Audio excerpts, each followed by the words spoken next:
Hey guys, what's up? Today I'm getting ready to go out to an event, and I got a lot of requests to do a review on the Valfre Electric Garden palette, so that's what I'm going to be doing today. This will be a little bit of a get ready with me mixed in with a review, and I also have swatches for you guys, so you get the best of all the worlds. So yeah, as you can see, my skin is done, prepped, primed, and ready to go. So I'm just gonna jump right into it. But before I begin, please don't forget to like and subscribe if you haven't already. I upload videos every Tuesday and sometimes on the weekend. So let's talk a little bit about Valfre. If you don't know the brand, they are a clothing brand started by the artist Ilsa Valfre. I don't know if that's how you pronounce her first name. She is a Mexican artist that lives in Los Angeles, and she has a very distinct style of drawing cute girls. I've done 2 looks already based on her illustrations. If you want to see the last one, you can click up here. I turned myself into a little Valfre girl with little stars on my cheeks. It was very cute. But basically, all her illustrations are of girls with little stars on their cheeks. That's her trademark. And she started a clothing brand using her illustrations, and now she's released her first ever makeup product. And it is an eyeshadow palette called Electric Garden. I was lucky enough to be invited to the launch party of this palette, and that's where I got it. It came with this very cute little carrying bag, which was also available for the first X amount of purchases. I don't remember if it was the first 100 or 200 people that bought the palette would get the little bag as well. And the palette looks a little something like this. I think it's got a good combination of matte, metallic, and satin finishes. The price of the palette is $38. I feel like that's an average price for eyeshadow palettes. I feel like it's got a nice balance of mattes to shimmers, but there aren't really any super dark colors to intensify the look with. It's going to be really bright, but you can't really darken a look. But you obviously don't have to use this palette by itself. You can definitely dip into other ones while using this one, but this does have very, very interesting colors. So if you do like the color story, then I think you will like this palette. The formula seems good. I got a chance to talk to Valfre herself at the launch party, and she said that she worked with a really good, reputable lab to make this palette. I'm going to start doing my makeup, and I'm going to talk about the palette as I go along. So the color that I'm most excited about actually, and that I'm going to apply on my lids, is the color Rosa Villosa. This shade right here, it's kind of a coppery, I don't even know how to describe it. It's a very interesting and unique color. I'm just going to take that on my finger, and I'm going to apply it all over my lid. And from swatching this palette, it does seem like the pigmentation is really good. I feel like this color, because it's metallic, it would work better on a sticky base. I have powdered down my eye already, but it's still working pretty well. Want to test something out? I recently bought some silicone applicators on Amazon, and I want to see if it actually helps with applying metallic colors. This is supposed to be like a substitute so that you don't have to use your finger to pack on metallic colors, and so that you can be more precise with the application. Now I'm going to take Marigold, which is the yellow, and I'm going to run that through my crease, kind of blending this first color out. And when I was looking at this palette trying to come up with a look, I was kind of struggling because I felt like this palette should have an orange in it. I don't know if that's just me, but I feel like this palette could really benefit from an orange. It would go really well with the other colors, but I suppose if you mix these two, which is what I'm gonna do, you kind of get an orangey color.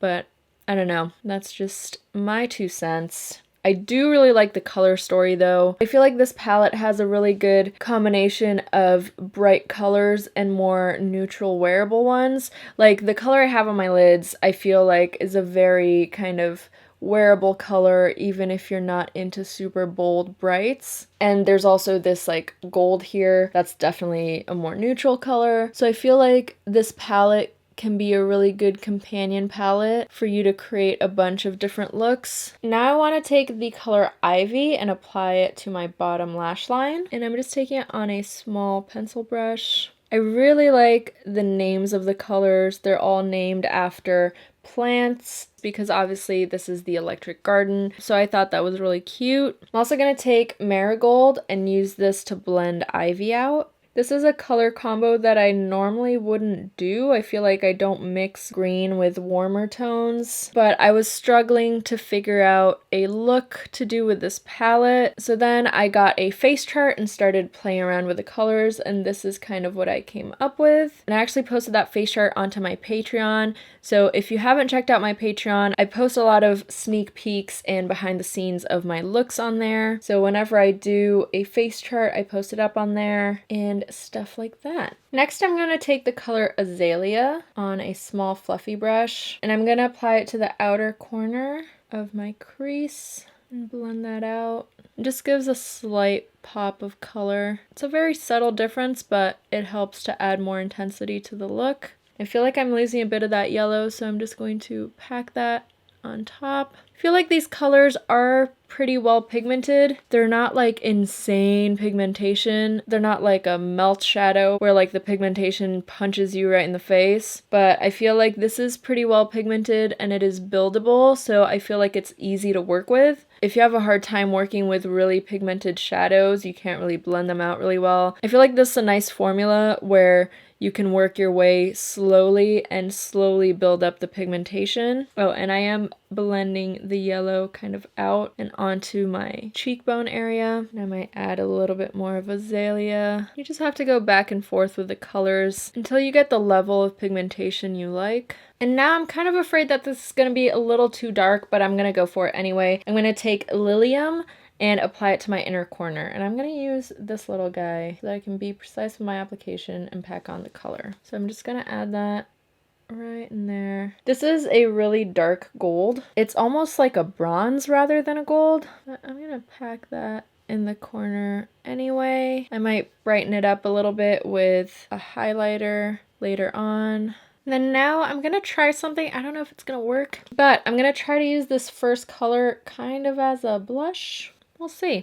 Might be a little too dark, but I'm going to kind of apply it where I would a blush. And I realize that it is a shimmery color, but I do love blushes that have a shimmer in them because it just makes the skin look really, really nice and glowy and pretty. Today I'm trying out the Fenty Beauty Pro Filter foundation for the first time. I'm using the color 150. It's a little bit too light for me and a little bit too neutral. But yeah, this color seems like a really good blush color actually. Just gives a nice subtle glow to the skin. And when you shear it out, it's kind of like a nice orangey tone. And I just wanted to do this so that my cheeks kind of tied in with my eyes. Ooh, I kind of really like this as a blush.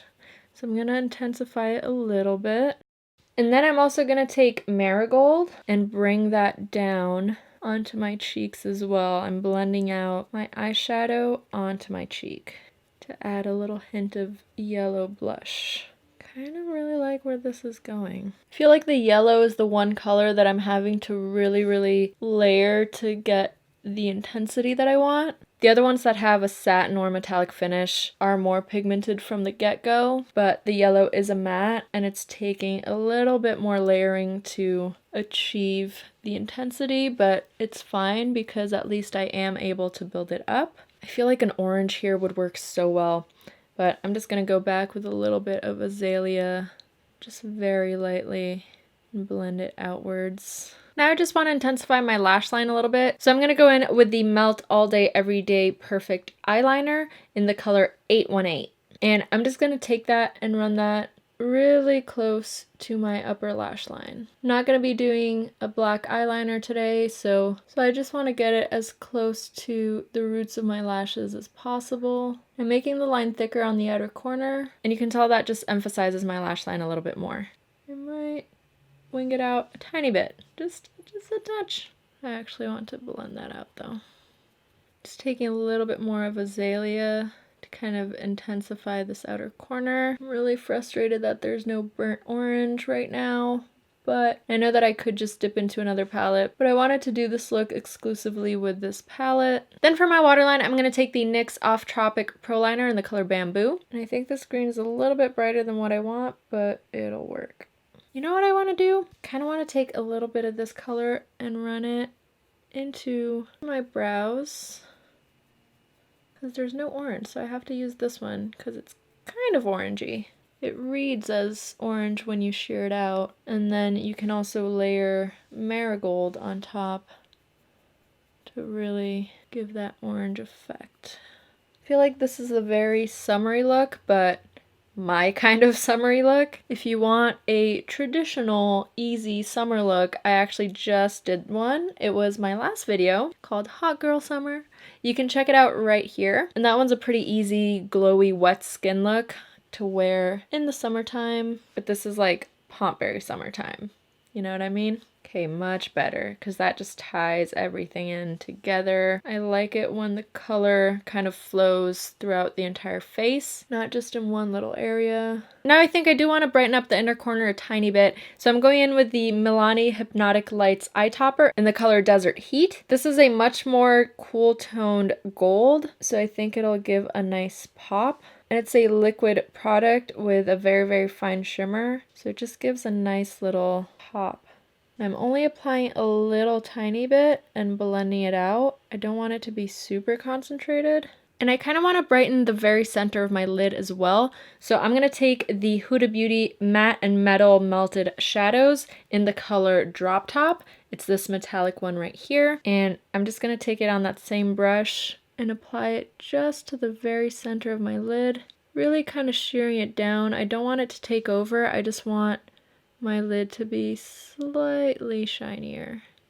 So you still see the color that's underneath, it just has a little bit more sparkle. And now for a very light bit of highlight, I'm going to use the Ofra highlighter in the color Bali. This highlighter is really intense, but it's the shade that I want. It's a goldy kind of orangey glow, which I think goes really well with this. So I'm going to be very light-handed with it, dusting off the excess before I apply it. And I realized that my cheek was already shiny before, but this just adds a little extra something. And I'm also going to take that on my brow bone and up into my temple. I'm also going to take that on the bridge of my nose, on the tip, on my cupid's bow, and I'm also taking it on my chin. I'm kind of really concentrating the highlighter right here under my eye. I don't know why, I just really like that highlighter placement when it goes all the way here. Now I just want to do some quick little shading around my mouth, and I'm going to take the Dose of Color Sassy Siennas palette, and I think I want to start with this color right here, because these are very, very pigmented, so I want to go slow. I'm going to be shading the outer corners of my lips and under my bottom lip. This color kind of matches what I've got going on here, but it's matte, that's why I'm using it instead of the ones from the Valfre palette. But I'm actually going to use Marigold to help blend that out a little bit. And then taking this middle color, I'm just going to really intensify it as close to my lips as possible. Now before I finish up my eyes, I'm going to do my lips. And I'm going to start off by outlining them with the Liquid Matte Lipstick by Inkavolation in the color Pash. And then in the center, I think I'm going to go in with the Bite Beauty Amuse Bouche lipstick in the color Arrowroot. And this one is just slightly more orange. I'm not going to put a lot of it on because it is quite shiny, so instead I just want to put a little bit on and then just blend it out to kind of cut down on the shine a little bit. I don't know if I love that. I might add a drop of the Inkavolation Sienna lipstick in the center. This is more of a mustardy color. Just mix that in to tone down the redness of that orange color.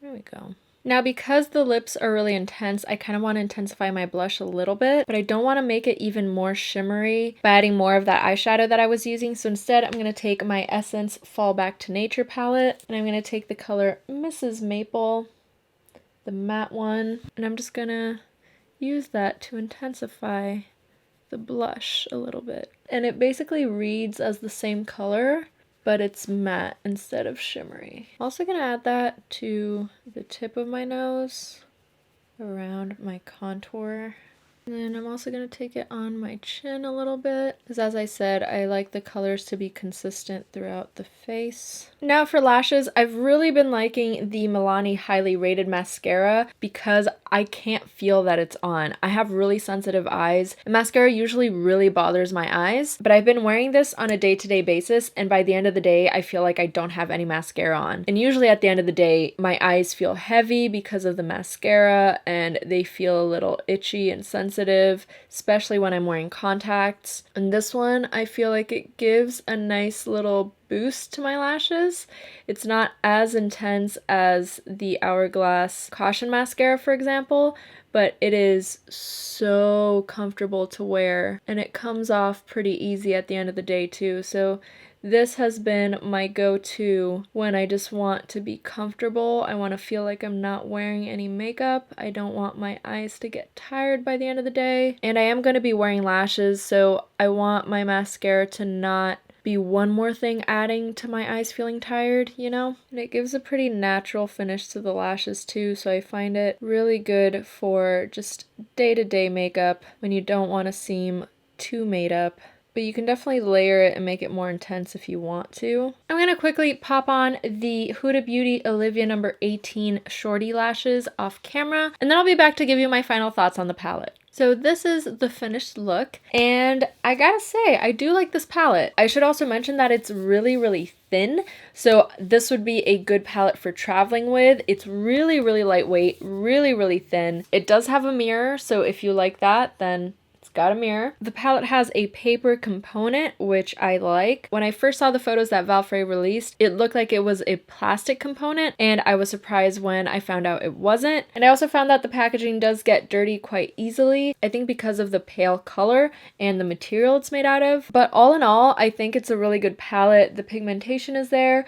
The color story is really, really nice. Again, I wish there was like a burnt orange in here, but that's just me. Those are the colors I gravitate towards, like the warmer colors, and I feel like an orange would really complement these other warm tones in here. But yeah, I'm pretty happy with the palette. And I like the shape of the palette too. It's quite different from most palettes that you see. I feel like Valfre did put a lot of thought into this palette. She tried to make it as different as possible from other products we're seeing on the market right now. So yeah, I'd say I really like this palette. I'm definitely going to be using it again, but probably dipping into other palettes to complement these colors. And yeah, I guess that's it. It's a really cute little palette. I think this would make a great gift for someone because it looks so, so cute. And I'm curious if you guys have gotten a chance to play with this. Let me know down below what you thought if you did. I really hope you enjoyed this video. Let me know what you thought of this look down below. I kind of really like it because it's really bold, but not too bold at the same time, if that makes sense. I still feel comfortable wearing this out in the daytime. So yeah, let me know your thoughts down below. Thank you so, so much for watching. Thank you to all my patrons who support me, and I'll see you next time. Bye!